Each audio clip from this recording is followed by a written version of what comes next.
சிறகடிக்கும் ஆசை சீரியல்ல பார்த்தீங்கன்னு சொன்னா, மனோஜ், விஜயா இருவரும் தனது வீட்டினர் அனைவருக்கும் தெரியாமல் வீட்டு அடமானம் வைத்து பெரிய பிரச்சனையை கிளப்பி விட்டனர். சிந்தாமணி பைனான்சியரை வைத்து என்ன நினைத்தாரோ அதை செய்து விட்டார். இன்றைய எபிசோட்ல பார்த்தீங்கன்னா, ஸ்ருதி வீட்டில் ஒரு பார்ட்டி நடக்கிறது.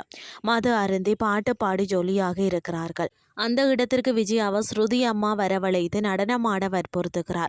அந்த சம்பவம் விஜயாவிற்கு கடும் துயரத்தை கொடுத்து விட்டது.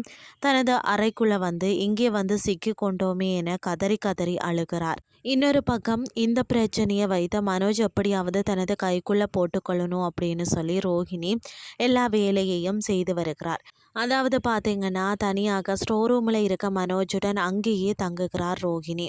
அங்கே இருவரும் ரொமான்ஸ் வர செய்கிறார்கள். நாளைய எபிசோட்ல என்ன நடக்க போகுதுன்னு சொல்லி பொறுத்திருந்து பார்க்கலாம்.